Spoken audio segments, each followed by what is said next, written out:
rezultat ove godine, s obzirom da znamo da je 2011. bila rekordna i ako uzmemo u obzir da smo renovirali Histriju, Punta Verdelu i Palma je bila zatvorena, onda 9% povećanje noćenja je stvarno rezultat s kojim možemo biti zadovoljni. Što se tiče zemalja iz kojih su gosti došli, veseli nas što su Njemci povećali broj noćenja, s time da oni su najveći po noćenjima, ali isto tako nas veseli što su ovi manji počeli rasti, jer nije dobro uvijek povisiti u jednom velikom. Tako je Skandinavija počela opet rasti, Nizozemska, kao što je Francuska, Rusija i tako dalje. Očekivano je bilo da će Italija pasti sa noćenjima, s obzirom na kod njih kriza, kao i ove godine smo izuzetno zadovoljni što je bilo hokej u areni, ali i film festival je svake godine sve bolje, sve više gosti privlače, tu su koncerti i ostalo.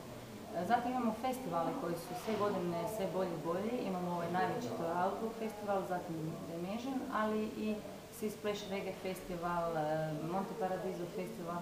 Ono što ja volim stvari reći, sad nisam sve nabrojala, ima ih još puno više, a to je da je Pula ima manifestacije. Grad Pula i turistička zajednica grada Pule ostvarili su stvarno izuzetnu suradnju i idemo i dalje, tako da osim ovih manifestacija koje smo do sada organizirali, Pula pleše, manifestacije za trgovinu, najljepši izlog, ex-tempore dječji. Sljedeće godine obilježavamo 150 godina Mornaričkog parka koji će se dodatno urediti i onda će samo odvijati manifestacije.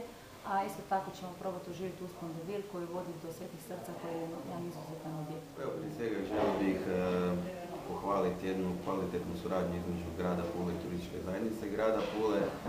Sezona je više nego dobra, dakle i u smislu dolazaka, u smislu stvaranja noćenja, dakle govorimo o povećanju od 9%, no s druge strane možemo sa zadovoljstvom konstatirati jako velik broj manifestacija koje su zajedničko pomogli, sufinancirali i grad Pula i turistička zajednica kako bi imali kvalitetni turistički proizvod, ali kako bi i naši građani u tome mogli uživati. Evo koristim i ovu priliku zahvaliti se sugrađanima na razumijevanju.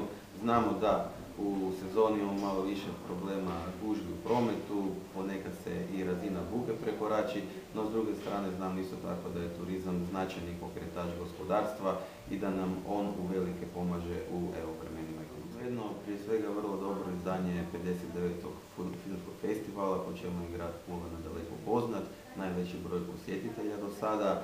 S druge strane, istaknuo bih isto dvije velike manifestacije, Outlook festival, Dimensions festival i svakako nezaboravni arena Ice Fever koja nas je, hokej na ledu areni, mislim da nas je promovirao diljem svijeta u jednom pozitivnom smislu i mislim da možemo svi skupa biti ponosni jer smo bili do grad Pula i turistička zajednica u suradnji normalno sa Pula Kaštelanom. Želimo dati naglasak na značaj Mornaričkog parka, njegovih 150 godina, kako u povijesnom, ali tako i u smislu biljnom smislu kojeg danas taj park ima. Mislim da ga trebamo malo ljepše urediti kako bi zablistao u punom sjaju i potrudit ćemo se isto tako urediti ovaj uspon de Ville koji ide prema Svetim srcima kako bi to bilo jedno mjesto okupljanja i jedan novi sadržaj našem gradu.